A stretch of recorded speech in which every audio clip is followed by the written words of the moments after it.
Yeah, I just want to make a little correction of something I said yesterday. I had mentioned a difference between the piyut, Ashkenazic piyut of Amitz Koach, and the Sephardic piyut in the Hagrala, that when the two goats are designated, and one is called the one Lashem, so once again the Shem HaMefarish was stated, and I had indicated that Amitz Koach didn't say anything about how people responded. I want to make a little correction. There is indeed a difference between the two versions, but it's not exactly what I said. In Amitz Koach, what it says is the following. When the Kohen Gadol said, this is the goat Lashem Chatos, so it says the people answered and they blessed God, which means Amitz Koach says they did say Baruch Shem Kavod Malchus Olam Vaed, but it doesn't say they bowed down.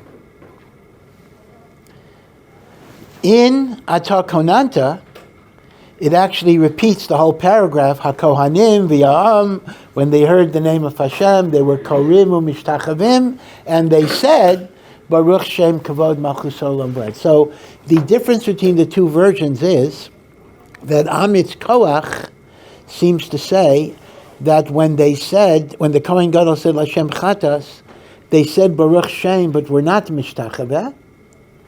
Masha'en Kain Atar Konanta actually says they were Mishtachaveh, but strangely enough, even Atar Konanta that says they were Mishtachaveh says that the Tzibur now is not Mishtachaveh, meaning, like both versions, we do not bow down when we say Lashem Chatas. Right? We only bow down 3 times for the Vidoyim. So it's an interesting question, but L'chaira, Amitz Koach is following a svara that I saw in the Tiferes Yisrael. The 19th century commentary Tiferes Yisrael says that the only time they were Mishtachaveh in the Beis HaMikdash was not every time the Shem HaMefarish was used, but only in the context of a vidoy where God is forgiving you. Only when it's in a context of kapara. Lashem Chatas is just designating something as a korban. It is not a statement about kapara or purity, and therefore there was no ishtachavaya. So the chayra, the Amitz Koach, is going with the svara of the Tiferes Yisrael, and the nusach of Atar Konanta is assuming that every time the Shem HaMefarish was mentioned, not only did they say Baruch Shem, but they were also Mishtachaveh. And yet, it's still a kasha. If they were Mishtachaveh, then why does Atar Konanta say we're not Mishtachaveh? We don't do it. Even though in the Nusach it repeats the whole paragraph, the Kohanim and the Am were Mishtachaveh. That's like a little bit of a kasha that needs in. Okay, we're continuing our steps. The Kohen Gadol has been maktir the Ketores and the Kodesh HaKadoshim. He leaves the Kodesh HaKadoshim. He gives a short tefillah. He then goes all the way back into the Azara. He goes to the whole Heichal. He's back in the Azara. Yeah. Does that short tefillah have that text? It does have a text, for sure. It basically says that the year should be a good year for Klal Yisrael, and Malchus, the Malchus should never leave Beis Yehuda, which is a little difficult because in the Bayis Sheni there was no Malchus for Beis Yehuda. So there's a disconnect between the language of the prayer and the historical time that prayer was recited. Yeah. So is this his chakras? I didn't hear you say again. Is this like his chakras? Like is he pater from davening? Like does he have to do the Kohen service? I'm sorry, I'm having trouble hearing. In other words, you're asking, did the Kohen Gadol daven Shachris? Yes, this is his chakras. Like is he pater because he's doing the Avodah? Yes, he would be pater. Although there was a time in which there was an abbreviated Shachris in the Beis HaMikdash as well. At some point in the day, they took off some time.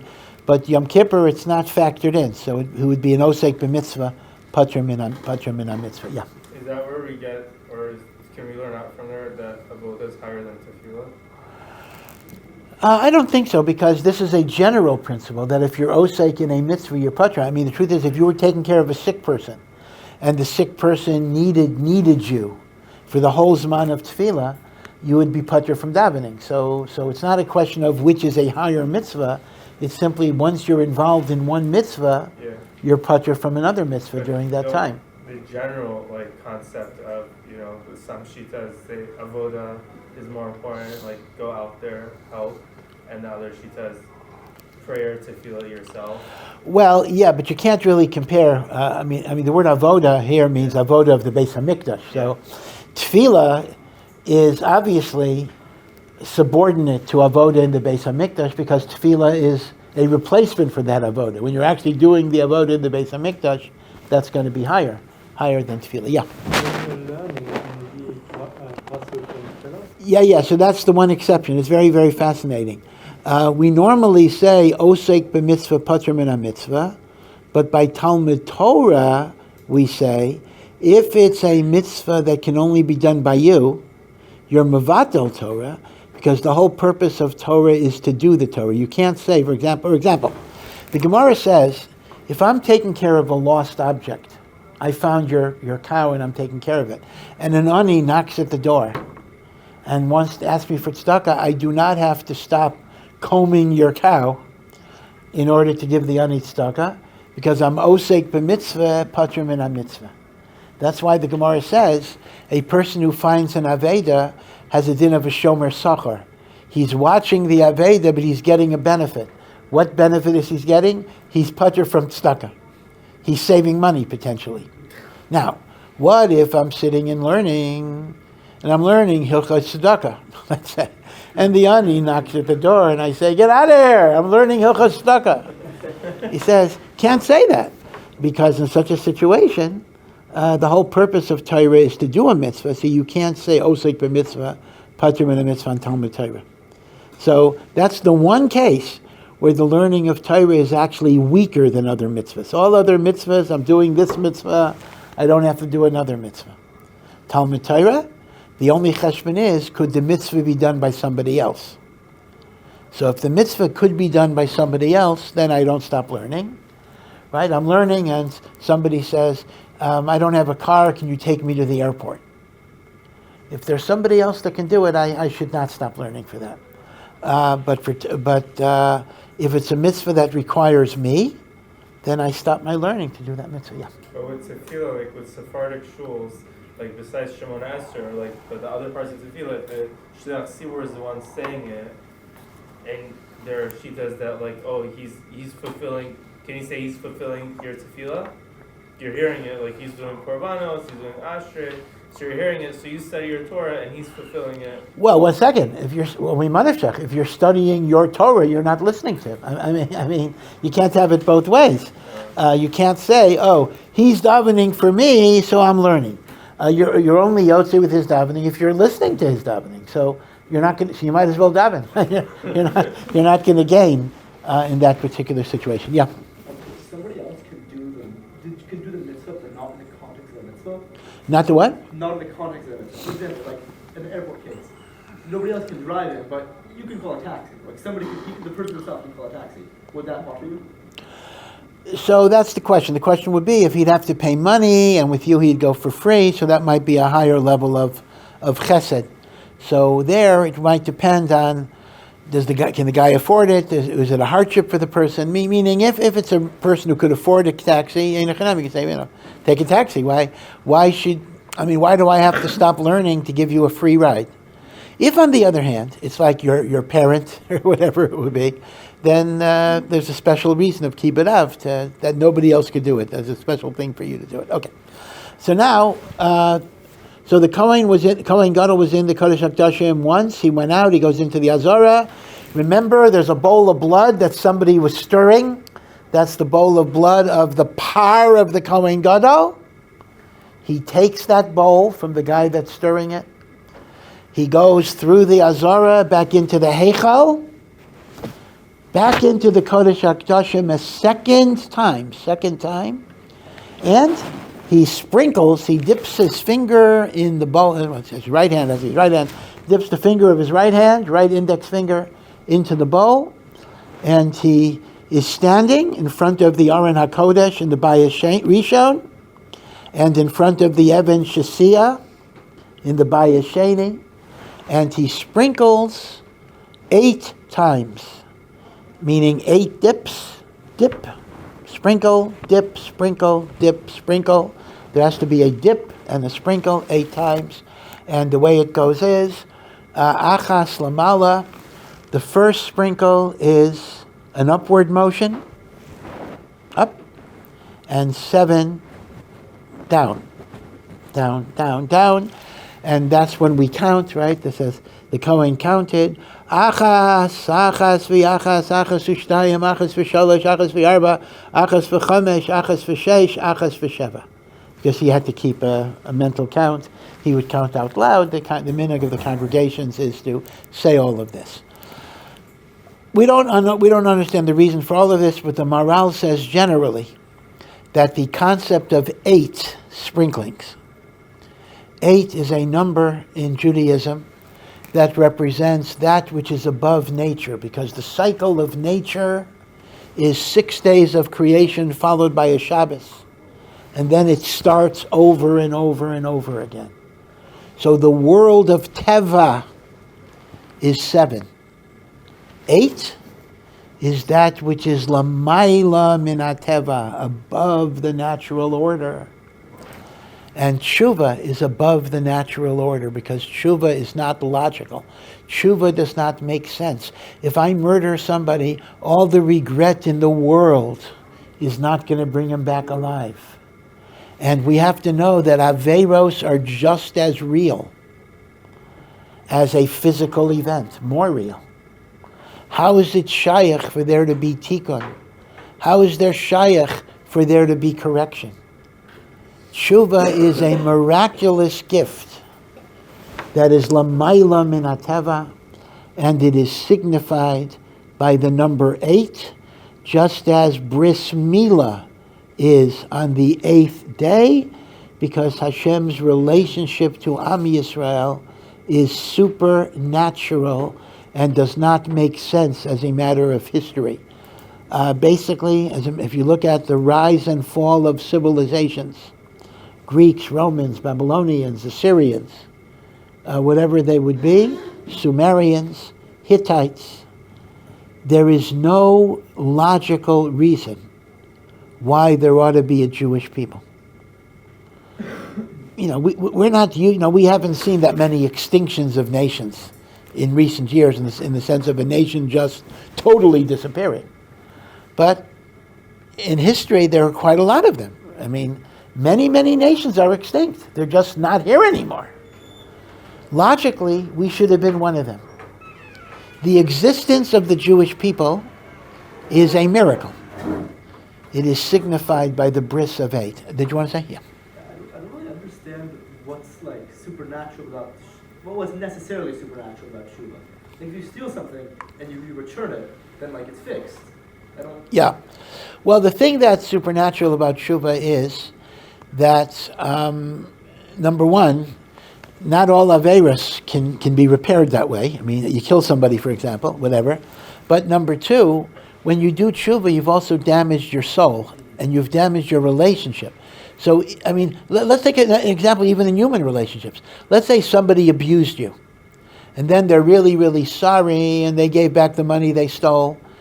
You still will not feel the same way about them as you felt before. There's going to be resentment, there's going to be anger, there's going to be hatred, and yet tshuva takes all of that away. And that's considered to be l'mayla min hateva. Okay, so this was the second Knesah of the Kohen Gadol in the Kodesh HaKadoshim, the 8 sprinklings of the dam of the par. Yeah. When they counted it, why didn't they just say echad, shtaim, shalosh? Why did they have to say echad, shtaim, echad? No, because remember, the first sprinkling is different than the other 7. The first sprinkling is an upward motion. The other 7 are a downward motion. So he had to mentally remember that he did the up and he did the downs, meaning up, down, down, down, down, down, down, down. Achas, achas, v'achas, achas, v'achas.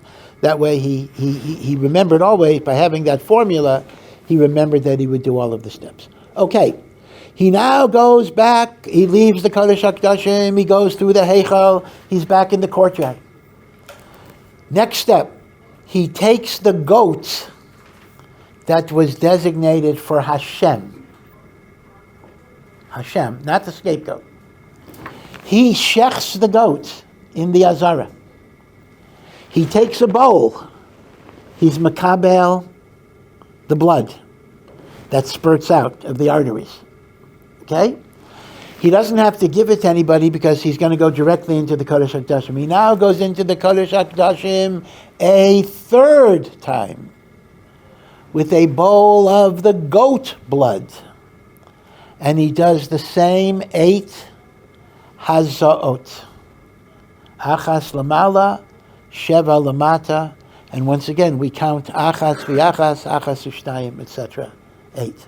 Again, Chazal make a point that the par is a kapara for cheto egel, and the goat is a kapara for mechiras Yosef, where the brothers dipped the coat of Yosef in the blood of a goat, and they said this is Yosef's blood, and that he was ripped apart by a wild animal. So how many times has blood been sprinkled in the Kodesh HaKodashim so far? 16 times. Okay. How many times has the Kohen Gadol been in the Kodesh HaKodashim so far? 3 times. He goes out of the Kodesh HaKodashim with the bowl of the goat blood. He then takes the cow blood, the bull blood, and the goat blood, and he sprinkles 8 and 8. So now you have 32 altogether. 8 and 8 on the paroches on the outside. The paroches is the curtain that divides the Kodesh HaKodashim from the Heichal, and he affects the kapara on the paroches. Again, 8 of the par, 8 of the sa'ir. So now you have a total of 32 sprinklings. Then he takes the goat blood and the bull blood, he mixes them together.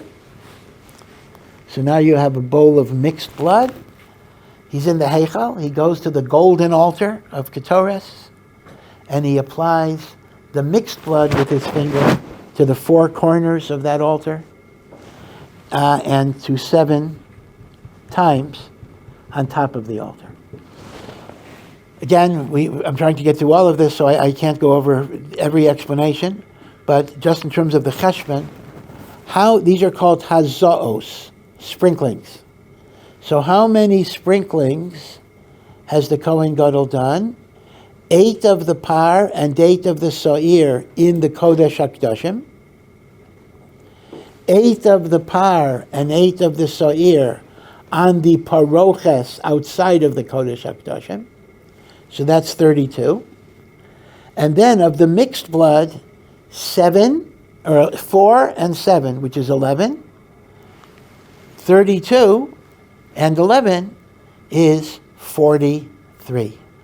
And this is the number you'll see. 43 hazaot. All of this is Act 2, when the Kohen Gadol is, of course, wearing the big day lavan. Final ritual in Act 2 is he now goes to the scapegoat, the Sa'ir HaMishtaleach. This is in the Azara now. In other words, he leaves the Heichel. After he finished with the blood, he goes back into the Azara, the courtyard. Remember, whenever he's in the Azara, people are there. So he's being watched by hundreds, maybe thousands of people. He's in the Azara, takes the scapegoat. He puts his hands on the scapegoat.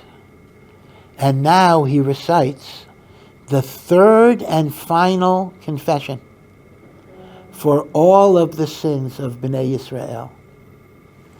Ana Hashem, Shem HaMefarish, Yud Kei Vav Kei.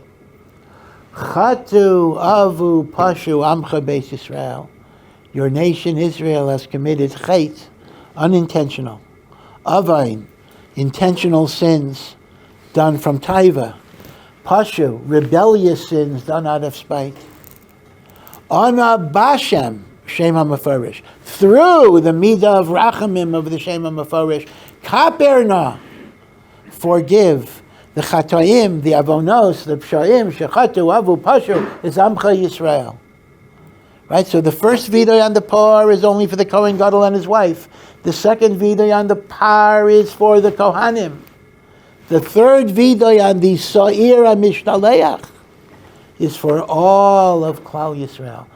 And he quotes the pasuk, Ki b'yayim hazeh, this day Yechaper Aleichem, God will atone for you, L'tayar eschem, to purify you, Mikol Chataseichem, and then Lifnei Hashem, in front of God, and he would be Ma'arich in that last Lashem, and the Kohanim. This is the third and last time that we bow down. When we heard the Shem HaMefarish, we bowed down, full body prostration, and we said, Baruch Shem Kavod Malchuso Liolam Va'ed. And the Kohen would then say the last word of the verse. He would stretch out the last Hashem, and then when they finished Baruch Shem, he would say, Titharu, may you be purified. Now, it's interesting. Did the Kohen Gadol himself bow down? The Kohen Gadol is saying these vidoyim with the Shem HaMeforish. And everybody bowed down, and they said, Baruch Shem Kavod Malchuso Laved. Did the Kohen Gadol bow down? The pashtus is he didn't bow down. So it's interesting that the minhag is that the chazan, even if he's not a Kohen, the chazan essentially is acting out the role of Kohen Gadol. So according to that, this would actually be a basis that the chazan himself does not bow down, just as the Kohen Gadol didn't bow down. And yet, the minhag Yisrael is the chazan does bow down, which takes a little bit of acrobatic ability here, because the chazan is in chazaras hashatz. Chazaras hashatz, you got to stand up. Your legs have to go together, right? You can't just bow down and then move back. And if you have the Amud right in front of you, you don't have room, so you may notice that the way it works, I mean, you can do it any way that works, is that, you have the big Amud, and then the Chazan has a stender in front of him, and when it's time to bow down, the stender is moved, so he has a space in front of him now, and trying to keep his feet together. You got to be. Well, anyways, you have to be in relatively good shape to be a Chazan on Yom Kippur anyway. It's such a long davening, but you have to be able to do that. Bow down, and usually people might help him. They might help him, and then pull him up, and then they put back the stender, so he has the stender, right? But this presupposes that the Chazan bows down, but there actually is a svara in halacha that the Chazan wouldn't bow down because he would have the status of the Kohen Gadol. Yeah. Is this where the term scapegoat comes from? The term scapegoat absolutely comes from that. Now, I don't know what the word scape means in that context, but sure, the scapegoat is the King James translation of the goat, the Azazel. So it's taken directly from the English translation of the Bible. Yeah. Why did the Kohen Gadol sprinkle the blood on inside Kodesh Kodeshim? I'm sorry, inside the Kodesh Kodeshim. No, so he sprinkled it in the direction of the ark, but the drops could fall anywhere. They didn't have to fall even on the floor. And you would be far away from the ark, or like what was he? No, he would approach the ark. He would be very near the ark, and sprinkle in it. He saw. Sure, he saw. It was pitch black, so how does he What's going on is the light of the coals are still burning. The guitarist is still burning, so he would be able to see it in that case. Yeah. How was the ark cleaned? How was the ark seen? Cleaned. Oh, how was it cleaned? Yeah, because who could touch it? I mean, if the Kohen Gadol was going there and he might die, who could touch it? The ark didn't get dirty, so it's not clear that you'd have to clean it.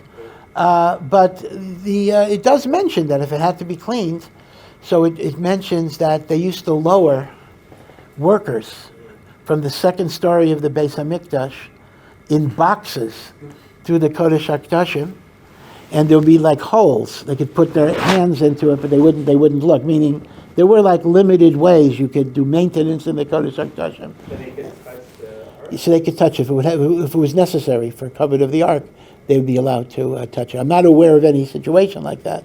Now, the paroches, the Mishnah itself says, which had blood on it, was actually replaced twice a year. They put new paroches all the time, so that already was in fact, cleaned or replaced and the like. Okay, so after the vidoy of the goat is then delivered to a person. It could be a Yisrael or a Kohen or anybody. And that person has a very hard job to take the goat to the desolate Judean desert outside of Yerushalayim. This was 12 meal. 12 meal. A meal is 2,000 amos, which is approximately a kilometer.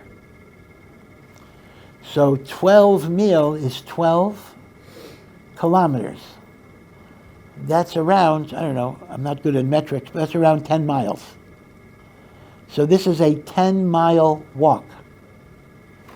He walks with the goat to the Judean desert, and the Mishnah in Yuma says that there were booths, there were refreshment stands all along the route in case the person got so dehydrated that chas v'sholom there was sakana, and this was both a rest stop and potentially a refreshment stop because of sakana. And now what's interesting is all of this frenetic activity, the Kohen Gadol cannot do anything. He has to stop until the ritual of the scapegoat is completed. Now, if we're talking about a 10-mile walk, coupled with rest stops and possible refreshments, so we can conservatively say this is around in terms of the Beis HaMikdash, this is around a 2-hour break in the middle. So for 2 hours, the Kohen is off. What did the Kohen Gadol do during that time? We have no idea. Maybe I was going to say maybe he slept, but he probably would not have been allowed to sleep because of the seminal emission. Hopefully he learned. What did people do? It's an interesting thing. You know, we're used to Yom Kippur as a day where you daven all day. It's mashma that for the people that were hanging around the Beis HaMikdash, it was a spectator sport. They were just watching things with occasional answers. So we don't really know what they did during the break. But now let's just focus on the goat. The goat is taken 12 meal to a desolate, right? Even today, if you go outside of Yerushalayim, right, you very, very quickly, you get into the Judean desert. And people can even point out, I mean, it's speculation, where they think the Sorah Mishtaleach. You know, all the hills look the same, so it's very hard to tell. But, you know, I remember first time I came with my wife to Israel after we were married, like in 1981. So, you know, tourists, we took a lot of pictures. So a lot of pictures of these hills, you know. So, you know, what's this hill, what's that hill? You know, I had no idea whatsoever. But they point out, one of those hills, that hill over there is the one where they threw the scapegoat off. So what happens is, this designated person takes the goat up a hill, a mountain, pushes the goat off the mountain. It's hard to imagine how easy that is. I mean, the goat undoubtedly puts up a fight. The goat dies. Very mysterious ritual. This is not a korban in the Beis HaMikdash. This is 10 miles away from the Beis HaMikdash. And with the death of the goat, there's a miraculous atonement that comes to Klal Yisrael. Now, how would they know in the Beis HaMikdash that the goat reached its destination point and was pushed off? So Chazal say, for many years, not all the years, there were miracles in which there was a red scarlet thread in the Beis HaMikdash. And when the goat met its death and there was an atonement, the red thread turned white, alluding to the verse that even if your sins are as red as scarlet, you will become as white as snow. Now, this did not happen every year. There were times that the Jewish people were not on the madrega for this miracle. And at that point, they had to they based it on estimations. They basically just estimated times. and the like. So this is the end of Act 2. But before we get to Act 3, there's one more thing the Kohen Gadol does while he's still wearing his white garments. There is now a Kriyas HaTorah of Yom Kippur, and this moves out of the Azara to a much larger area called the Ezranashim. Now, the Ezranashim doesn't only mean the women's court. It was a court that women went to at an upper balcony, but the lower level were men, and the Kohen Gadol was also the Baal Koreh. And on Yom Kippur we have 6 aliyahs, right? Shabbos we have 7 plus maftir. Yom Kippur we have 6 plus maftir.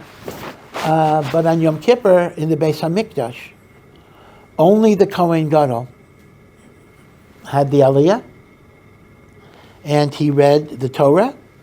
He read Parshas Acharei Mos, which is the Yom Kippur service. He read Parshas Emor, which gives some details of the Yom Kippur Korbanos. But then there's a third section of Yom Kippur in Parshas Pinchas, which is in Bamidbar, and that the Kohen Gadol read Baal Peh, because he didn't want to be Matriach the Tzibor. To roll from Acharei Mos to Emor is a very quick roll. To roll to Pinchas would have taken a longer amount of time.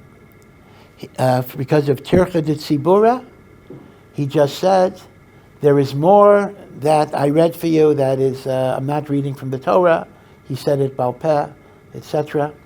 And then, after the Kriyas HaTorah, he recited 8 brachos. Special brachos for Klal Yisrael, for the Beis HaMikdash, for Yerushalayim, for the Torah, for the forgiveness of sin. 8 unique brachos that the Kohen Gadol recited on Yom Kippur. And that is the end of Act 2. Okay, that the Kohen Gadol has now completed what he was doing with Big Day Lavan in Act 2. Yeah. When there was a Kohen Gadol who didn't know how to learn, so he didn't know how to learn, but he knew how to read from the Torah? Yeah, most of the time, even a Kohen Gadol who was not a learned person knew how to read from the Torah. Now, Lamaisa, I did mention that the Yom Kippur night, there's a description of a Kohen Gadol who doesn't know how to read, but that may have meant he doesn't understand things, meaning it doesn't necessarily mean he couldn't read, but maybe he couldn't comprehend the meaning of a text. But to be able to read the Torah, that was something that... I didn't hear you. Even Baal Peh? Well, remember, he was there for a whole week before, so they made him, in fact, Baal Peh didn't have to mean Baal Peh. They could have given him a siddur or a piece of paper, a piece of parchment, meaning it wasn't from the rolling of the Torah. That's the only thing. Yeah. Do you know when the office of Kohen Gadol was last occupied?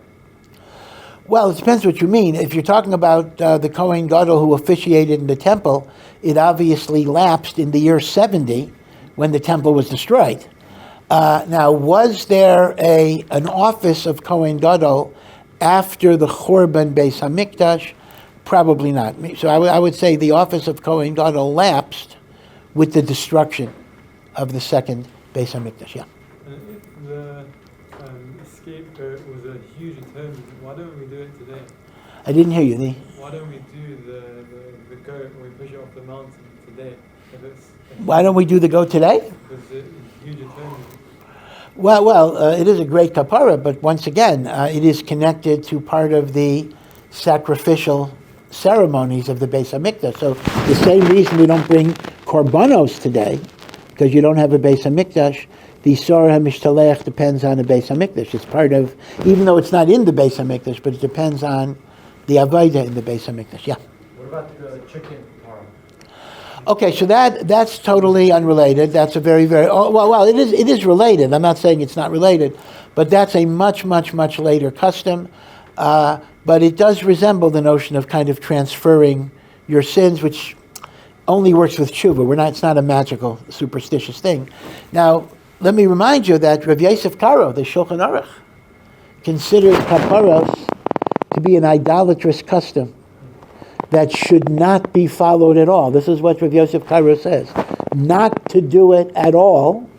However, the Ramah says it is our minhag, and as you know, some people do it with chickens. I don't do it with chickens, and other people do it with tzedakah money. I do tzedakah. I've never done chickens. I remember I once read a memoir of a kid who went off the derech and from a Hasidic family, and he was discussing how guilty his parents always made him feel, because one year he had a chicken he was bringing for kaparas, and he just covered it with a jacket, and the chicken suffocated, So the parents said, "You see how many sins you have? You killed the chicken, before." That's how bad you are. So whatever. So we actually have a case of a kid. The kid claimed he stopped keeping mitzvahs because of kaparas. So I don't know. So you got to be careful about not to be like too heavy of a guilt trip. Yeah. Yeah. See again? Yeah. So normally you don't say psukim bal peh, but either number one, for cover that sibor, it was mutter, or number two, bal peh might just mean we didn't roll the Torah, but he did have it on a tavla. He did have it on some type of sheet. Yeah. For the bracha that you say after read the Torah, would he say that bracha before he started reading it bal peh, or after he read it bal peh? So when he go to school, or No. So it's mashma that the brachos on the Torah, one of the 8 brachos is the bracha on the Torah, Asher Nasam Lanu Toras Emes. That actually is one of the 8 brachos, and he said it after the alpeh. He said it after the whole thing. Okay, yeah. How does it work? So the Torah tells us to be kind to animals, and then this is like telling us mamash, like kill this animal in cold blood, like.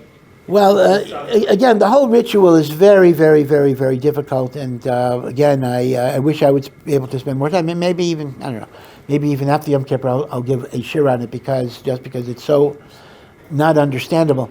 And the Ramban says something which will still make it not understandable. The Ramban says the sar hamishtalech is a bribe that we give to the Satan. And the mashal that he gives is this. Let's say you want to approach the king to beg for mercy. But the king is surrounded, or the king's palace is surrounded by vicious attack dogs who will tear you apart. So a wise person, like a wise burglar does this, will have some raw steak with him so that when the dogs attack, you throw your steak to the dogs, and therefore the dogs won't bother you, because they'll go after the steak. By the way, a well-trained attack dog does not get distracted, but the average dog will. So too on Yom Kippur, the Ramban says, we come to God and we beg for mercy, but there are powers of impurity that try to attack us and prevent us from access to God. So we throw them the scapegoat, and that's the meat, that they go after the scapegoat and they leave us alone. And this is the language of the Ramban, a shochad. It is a bribe to the Satan. Now, very, very shver. So essentially what you're telling me is, on this holiest day of the year, we give an offering to the Satan so they will not bother us. Sounds pretty difficult. And as I indicated, that is why I think, just as a matter of speculation, Chazal didn't want to use the word so'ir li'azazel, which actually means a korban to the demon, to the Satan. We use the more powerful term so'ir mishtaleach, the one that you send away. But still, you got a problem. What does it ultimately represent? So Rav Dessler mentions a psychological meaning. And the psychological meaning is that sometimes when you fight the Yetzer Hara, you got to make a concession to it. Meaning, if you say, I will never speak Lashon Hara again, the Yetzer Hara is going to fight back ferociously and make you speak it right now. If you say, I'm not going to speak it till 3 o'clock, it'll let you go. So The bribe to the Satan is kind of the process in which you fight evil not by trying to totally destroy it, because then it will come back at you, but by making some temporary compromises. And hopefully you'll get stronger, and then you'll be able to defeat it. That's the psychological meaning of the So'ir HaMishtalech. Okay, so then what happens is, he's now finished Act 2.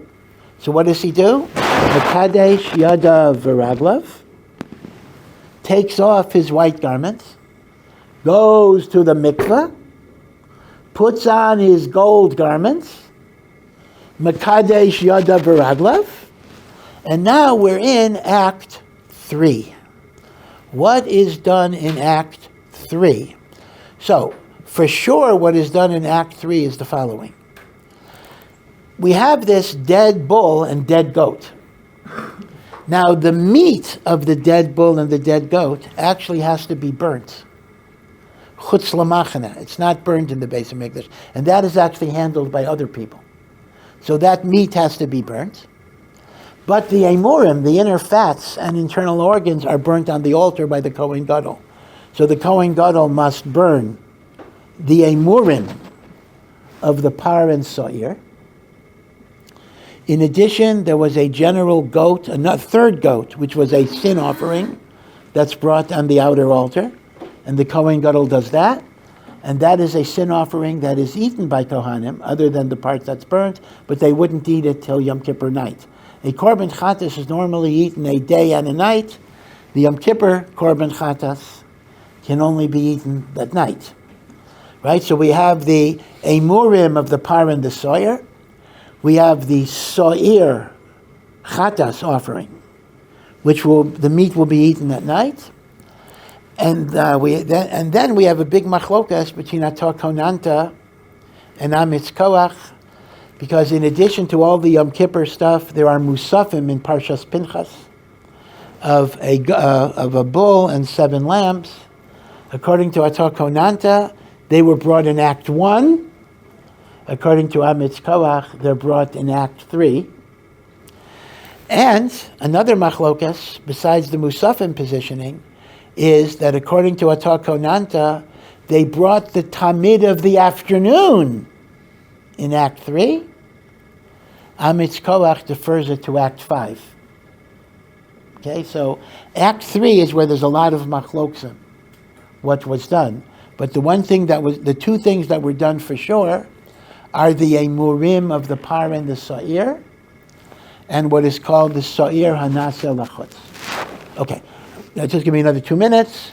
So then what happened was, Kiddush Yadayim V'Raglayim, take off the gold, go to the mikveh, put on white, Kiddush Yadayim V'Raglayim. Okay? Act 4, the Kohen Gadol goes into the Kodesh HaKadoshim, the 4th and final time. What does he do in the Kodesh HaKadoshim, the 4th and final time? One thing only. He removes the ladle of the Ketoret that's already been burnt out, and the coals that have been extinguished. In other words, he makes us... L'chari, he could have done this in an earlier trip. He's making a whole entry in the Kodesh HaKadoshim just to remove the kaf, the ladle of Ketoret, and the machta, the bowl of the coals. So you see, an important musar, that cleaning up your mess is the highest level of Avodah HaKodesh. Cleaning a base medrash, putting svarim away, picking up garbage. He's making a special knisa into the Kodesh HaKadoshim just to do that. Okay, end of Act 4. Kiddush Yadayim V'Raglayim. Take off the big day zahav.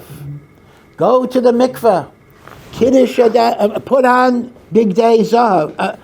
Put on big day zahav the last time. Kiddush Yadayim V'Raglayim. 5th act. What do you do in the 5th act? So according to Amitz Koach, the Korban Tamid was brought in the 5th act. According to Atah Konanta, the Korban Tamid was brought in the 3rd act. Okay, so that's a machlokas. When was the Korban Tamid brought? But according to everybody, what was done in Act 5 was lighting the menorah, and sacrificing the ketores of Bein Ha'arbayim on the golden altar. Those for sure were done. So Yom Kippur is not yet over, but the Kohen Gadol finished his job. So at this point, he's a Makadesh Yadayim V'Raglayim. He takes off his golden garments. He does not have to go to the mikveh because there's no further avodah. He puts on his regular clothes, and he doesn't have to be Makadesh his Yadayim then, right? Because he only has to be Makadesh Yadayim when he takes off the holy garments and after he puts on the holy garments.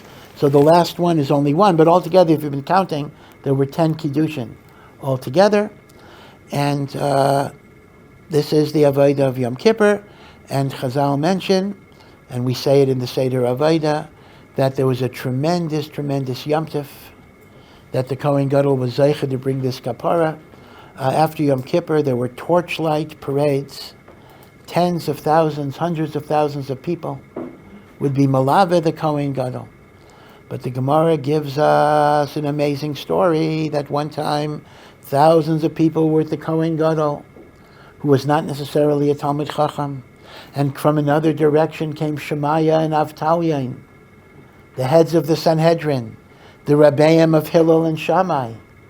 And all of the thousands of people turned away from the Kohen Gadol to follow Shemaiah v'Avtalyain, because the greatness of Torah, the kavod for Torah, is even greater than the kavod you would show the Kohen Gadol. Now, I just want to end one final thing.